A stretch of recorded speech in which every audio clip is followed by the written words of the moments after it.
அமெரிக்காவோட secretary of war Peter Hegseth அவர்கள் இந்த பதிவு ஸ்டார்ட் பண்ணதுக்கு முன்னாடி ஒரு சின்ன சாரி. காலையில போட வேண்டியது என்னால முடியல. ஸோ அதனால இப்ப நான் அப்லோட் பண்றேன்.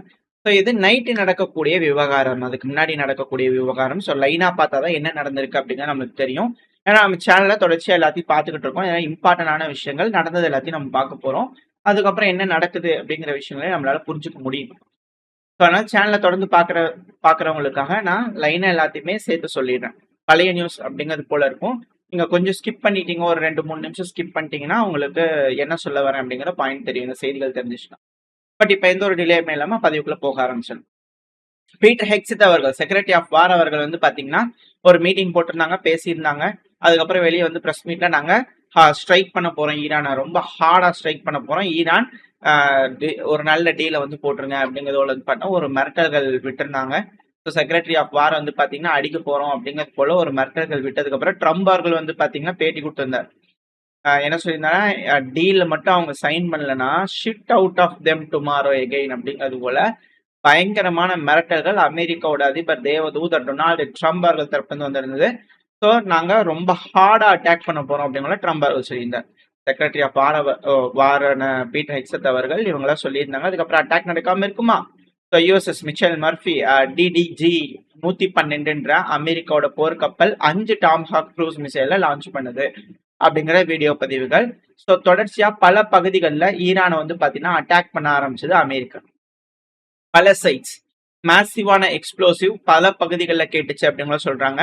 இதுல குறி வைக்கக்கூடிய ஈரானோட பகுதிகள் அப்படிங்கிறது குவாஸ், அல்பார்ஸ், பந்தாராபாஸ், கராச் ப்ராவின்சஸ்ல வந்து பாத்தீங்கன்னா பயங்கரமான தாக்குதல்கள் நடந்திருக்கு. பந்தாராபாஸ்ல தெற்கு பகுதி இந்த இதுல இருக்கிறது.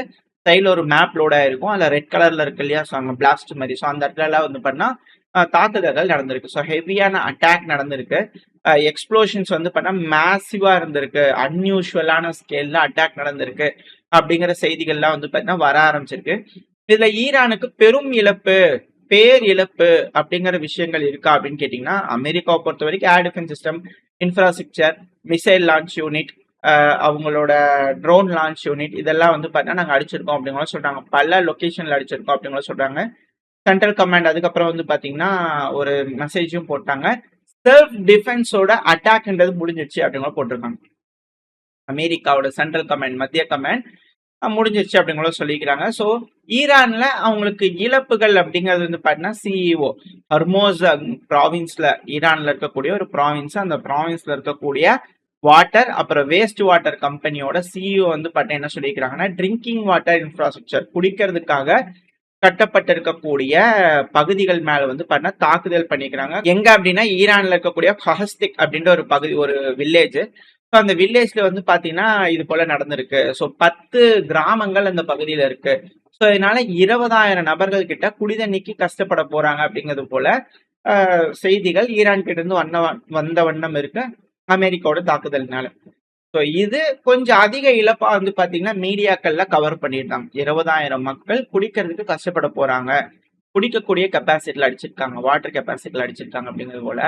ஸோ 2000 கியூபிக் மீட்டர் அளவுக்கு வந்து பாத்தீங்கன்னா சேதங்கள் ஏற்பட்டிருக்கு அப்படிங்கிற சொல்லியிருக்காங்க.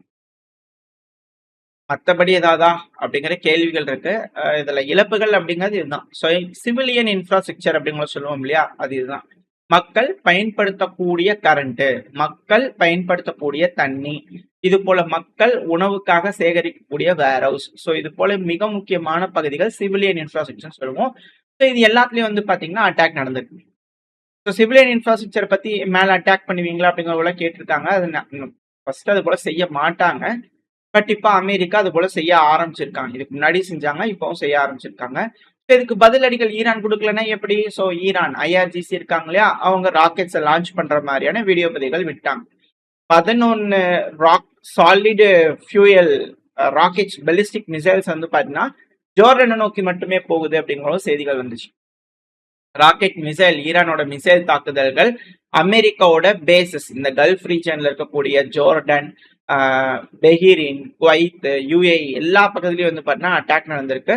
பெஹ்ரைன்ல அதிகமா புகை மூட்டம் இருந்துச்சு, ஜோர்டன்ல வெடி விபத்துகள் கேட்டிருக்கு அப்படிங்கிற செய்திகள். ஈரானோட மிசைல்ஸ் வந்து பாத்தீங்கன்னா பேட்ரியாட் ஏர் டிஃபென்ஸ் சிஸ்டம் தாண்டி போய் ஜோர்டனோட ஏர்பேஸ்ல விழுந்து பவர்ஃபுல்லான எக்ஸ்ப்ளோஷன் நடக்கக்கூடிய காட்சிகள் வந்துகிட்டு இருக்கு.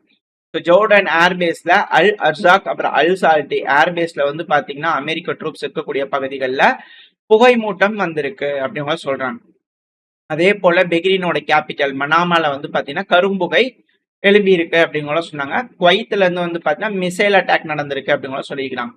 ஸோ ஈரான் பதிலடி வந்து பாத்தீங்கன்னா திறமையா அதுக்கேற்றபடி அவங்க செஞ்சிருக்காங்க துல்லிய தாக்குதல்கள். ஸோ தாக்குதல்கள் இருதரப்புலையும் எஸ்கலேட் ஆயிட்டு இருக்கும் போது ஈரானோட அல் அனீபா இப்படி யாரு அப்படின்னா சென்ட்ரல் கமாண்ட் இருக்குங்களா அவங்க வந்து அனௌன்ஸ்மெண்ட் பண்ணியிருக்கிறாங்க. ஸோ ஸ்ட்ரைட் ஆஃப் ஹார்மோஸ் இழுத்து மூடப்பா, இனி யார் டோல் கட்டினாலும் சரி டோல் கட்டாலும் சரி யாரும் போக வேணாம் எல்லாத்தையும் இழுத்து மூடு அப்படிங்கிறது போல சிங்கிள் மூமெண்ட் கூட இருக்கக்கூடாது அப்படிங்கிறது போல அவங்க தரப்பு வந்து போட்டாங்க. இதுக்கு முன்னாடி 10 இருந்து 30 ஷிப் டிரான்ஸ்பர் ஆயிட்டு இருந்துச்சு. ஸோ இப்போ போட்டதுனால எல்லாத்தையுமே ஸ்டாப் பண்ணிட்டாங்க அப்படிங்கிறது போல. இதுக்கு அமெரிக்காவோட மத்திய கமாண்ட் என்ன பண்ணியிருந்தாங்கன்னா மறுப்பு தெரிவிச்சிருந்தாங்க. ஸ்ட்ரைட் ஆஃப் ஹார்மோஸ்ல ஓப்பனா தாங்க இருக்கு, அவங்க போய் சொல்லிட்டு இருக்காங்க, நார்மலா போக்குவரத்து இருக்கா இருக்கு அப்படின்னு சொன்னாங்க. ஆனா இதுக்கு முன்னாடி வந்து பாத்தீங்கன்னா ஈரான் அட்டாக் பண்ணிட்டாங்க அப்படிங்கிற விஷயங்கள் வந்துட்டு இருந்துச்சு. நம்ம தரப்புல இருந்து கூப்பிட்டு கொஞ்சம் கவலை அளிக்குது ஈரான், எங்களோட கப்பல் மேல தாக்குதல் பண்ணாதீங்க அப்படிங்கிறது போல நம்மளோட எம்பசி சொல்லிட்டு இருந்தாங்க. இப்போ கல்ஃப் ஆஃப் ஒமன் அதாவது ஒமனோட கடலுக்கு பக்கத்துல வந்து பாத்தீங்கன்னா 2 டேங்கர்ஸ், ஃபர்ஸ்ட் ஒரு டேங்கர் அமெரிக்கா வந்து பண்ண பல்லு பிளாக்டு டேங்கர்ஸ் தத்தாப்லோ அந்த டேங்கர் வந்து பண்ண அடிச்சிட்டாங்க. மத்திய கமாண்ட் என்ன சொல்லிக்கிறாங்கன்னா ஏர்கிராஃப்ட் வந்து பார்த்தீங்கன்னா இன்ஜின் ரூமா சுட்டு தள்ளிச்சு, ஏன்னா ஹை ப்ரிசிஷன் யூனிஷனை யூஸ் பண்ணி சுட்டு தள்ளி இருக்கும் அப்படிங்கிற சென்ட்ரல் கமாண்ட் வந்து பண்ண கிளைம் பண்ணிக்கிறாங்க. ஈரான் கூட ப்ரிசிஷன் மிசைலை யூஸ் பண்ணி சுடலை, வார்னிங் ஷாட்ஸ் ஃபயர் பண்ணியிருந்தாங்க நம்ம கப்பல் மேல. ஆனா அமெரிக்கா டெடிகேட்டடா வேணும்னே இந்தியர்கள் இருக்கக்கூடிய கப்பல் இந்தியாவோட கப்பலை சுட்டு வீழ்த்திக்கிட்டு இருக்காங்க. ஸோ இது போல தாக்குதல் பண்ணதுனால வந்து பாத்தீங்கன்னா அங்க இருக்கக்கூடிய மாலுமிகள் இருப்பாங்க இல்லையா, ஸோ அதுல 3 நபர்கள் கொல்லப்பட்டார்கள். அமெரிக்காவோட மிசைல் தாக்குதல்கள்னால 3 இந்தியர்கள் கொல்லப்பட்டிருக்காங்க அப்படிங்கிற செய்திகள் வந்து பாத்தீங்கன்னா வர ஆரம்பிச்சிருக்கு. உடனே நம்மளோட மினிஸ்ட்ரி ஆஃப் எக்ஸ்டர்னல் அஃபேர்ஸ் இருப்பாங்க இல்லையா, ஸோ அவங்க கண்டனங்கள் தெரிவிச்சிருக்காங்க, ப்ரொடெஸ்ட் நோட்டை கொடுத்துருக்காங்க. ஸோ நம்மளோட கடற்படை அப்படிங்கிறது வந்து பாத்தீங்கன்னா என்கேஜ் பண்ணணுமா, அமெரிக்காவோட போர்க்கப்பல் கூட என்கேஜ் பண்ணணுமா அப்படின்ற கேள்விகள் வந்திருக்கு. இந்த ரீஜியன் இந்த ஹெமிஸ்பியர் அப்படிங்கிறது வந்து பாத்தீங்கன்னா நம்மளோட ஆளுமைக்குள்ளதானே வரணும். ஏதோ அமெரிக்கா சைடு அந்த சைடு அப்படின்னா கூட சரி, அங்க ஏதோ ஒரு சிக்கல் நம்ம கொஞ்சம் ஸ்டாப் பண்ணலாம் அப்படிங்கிற யோசிக்கணும். நம்மளோட ஹெமிஸ்பியர்ல வந்து பாத்தீங்கன்னா நம்ம இங்க இருக்கக்கூடிய நாடுகளுக்குள்ள ஒரு பிரச்சனைனா பேசலாம், ஏதோ ஒண்ணு பண்ணலாம், இல்லை அடிச்சு கூட பார்க்கலாம், எல்லாம் செய்யலாம். சம்பந்தமே இல்லாத ஒருத்தவங்க வந்து இங்க வந்து உட்காந்துட்டு நம்ம மக்களை சுட்டு கொள்றாங்க அப்படிங்கும் போது வந்து பண்ணா நம்மளோட நேவி என்ன செய்ய போகுது அப்படிங்கிற எதிர்பார்ப்புகள் வந்திருக்கு. இதே போல அமெரிக்காவோட கப்பல்களை சுட்டு வீழ்த்துமா இந்திய கடற்படை அப்படிங்கிற கேள்விகள் வர ஆரம்பிச்சிருக்கு. இந்திய கடற்படை என்ன செய்ய போறாங்க, அவங்க கிட்ட இருந்து என்ன பதில் வரப்போகுது, தயாரா இருக்காங்களா இல்லையா அப்படிங்கிற விஷயங்கள். ஏன்னா நம்மளோட டேங்கர்ஸ் அவங்க ப்ரொடெக்ட் பண்ண முடியுமா, அவங்களால அந்த அந்த அந்த அளவுக்கு அவங்க முடியுமா அப்படிங்கிற விஷயங்கள் எல்லாம் இதுக்கப்புறம் ராணுவ தரப்புல இருந்து வரக்கூடிய செய்திகள் வச்சுதான் நம்ம பார்க்கணும். ஸோ ஃபர்ஸ்ட் வந்து பாத்தீங்கன்னா ஒரு கப்பல் அடிச்சிருந்தாங்க, ப்ரொடெஸ்ட் நோட் கொடுத்தாச்சு, 3 நபர்கள் இறந்திருக்காங்க, அமெரிக்கானால கொல்லப்பட்டிருக்காங்க 3 இந்தியர்கள். அதுவே வந்து பாத்தீங்கன்னா இன்னும் இதாகல, அதுக்குள்ள வந்து பாத்தீங்கன்னா இன்னொரு கப்பலையும் வந்து பாத்தீங்கன்னா தாக்கிட்டாங்க. அமெரிக்காவோட சென்ட்ரல் கமாண்ட் பொறுப்பேற்றிருக்காங்க. 2 கப்பலை சுட்டு வீழ்த்தக்கூடிய வீடியோக்களையும் அவங்க ரிலீஸ் பண்ணியிருக்காங்க. எம்டி ஜால்வர் அப்படிங்கிற ஒரு கப்பலையும் வந்து பண்ணா சுட்டு வீழ்த்தியிருக்காங்க. நாங்க சொன்னோம் அது வந்து கம்ப்ளைண்ட் பண்ற மாதிரி இல்லை, அதனால சுட்டுட்டோம் அப்படிங்கிறது போல வந்து பாத்தீங்கன்னா சொல்லியிருக்கிறாங்க. 20 மாலுமிகளை வந்து பாத்தீங்கன்னா காப்பாத்தி இருக்கோம், ரெஸ்கியூ பண்ணிருக்கோம் அப்படிங்கிற ஒமன் தரப்பு செய்திகள் வந்துகிட்டு இருக்கு. இந்தியர்களை கொல்லக்கூடிய வேலைகள்ல இப்ப அமெரிக்கா இறங்கி இருக்கு. இது எந்த இடத்துல போய் எஸ்கலேஷன் நிக்க போகுது அப்படிங்கிறது வெயிட் பண்ணி பார்க்கலாம். இந்த பிராந்தியத்துல இருந்து எந்தெந்த நாடுகள் போருக்குள்ள இன்வால்வ் ஆக போறாங்க, இது அப்படியே மிடில் ஈஸ்ட் அப்படிங்கிறது வந்து பாத்தீங்கன்னா ஏசியாவோட ஒரு போரா மாறிடுமா அப்படிங்கிற அச்சங்கள் வர ஆரம்பிச்சு.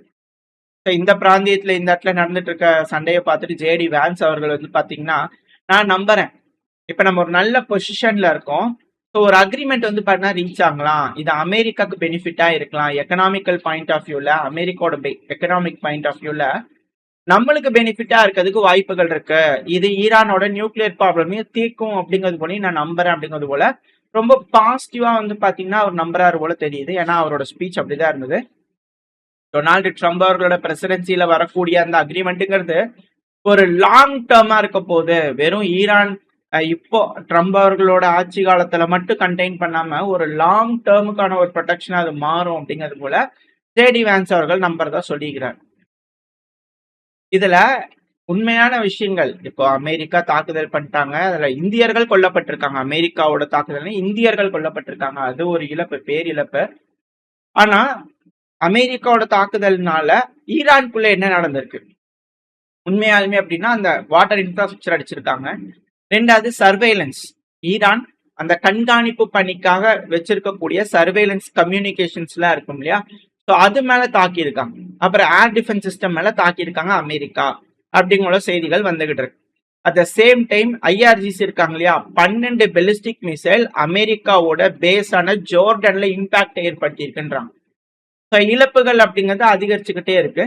ஸோ இந்த டைம்ல ஈரானோட குழந்தைகிட்ட ட்ரம்ப் அவர்களுக்கு ஏதாவது அட்வைஸ் கொடுக்குறீங்களா அப்படிங்கள கேட்டிருக்காங்க. அந்த குழந்தை கொஞ்சம் நல்லாவே ரெஸ்பாண்ட் பண்ணியிருக்குன்னு பல அனலிஸ்ட்களோட கருத்துக்கள். அதாவது ட்ரம்ப் அவர்கள் வந்து பாத்தீங்கன்னா, ட்ரம்ப் அவர்களும் நெத்தன்யாகு அவர்களும் கொஞ்சம் கம்முன்னு இருக்கலாம், இல்லைன்னா செல்லோ டேப் போட்டு பூட்டிக்கங்க அப்படிங்கிறது போல, கொஞ்சம் பேஸ்ட் போட்டுக்கங்க வாய்க்கு அப்படிங்கிறது போல, கொஞ்சம் நான் கொஞ்சம் டீசெண்டா சொல்றேன். பட் அந்த பையன் வந்து பண்ணா கொஞ்சம் நாகரிகம் கத்தி பேச வேண்டியதா இருக்கு. ஏன்னா அவங்க எப்படி பேசுறாங்களோ, அந்த தலைவர் எப்படி பேசுறாங்களோ அதே போலதானே பிரஜைகளும் திருப்பி அவங்க கிட்ட பேசுவாங்க. அவங்களோட லாங்குவேஜ்ல பேசினா தானே புரியும். ஸோ அதனால அசிங்க அசிங்கமா பேசக்கூடிய ட்ரம்ப் அந்த மாதிரி ஸ்டேட்மெண்ட்ஸ்ல வார்த்தைகள் இருக்கக்கூடிய நபருக்கு வந்து பண்ணா அதே போல பேசுறாங்களா அப்படின்ற கேள்விகள் இருக்கு. எது எப்படியோ, ஸோ இப்போ இது போல விஷயங்கள் நடந்திருக்கு, எஸ்கலேஷன் நடந்துட்டு இருக்கு. மிடில் ஈஸ்ட்ல மிக பெரும் எஸ்கலேஷன் ஆரம்பிச்சிச்சு.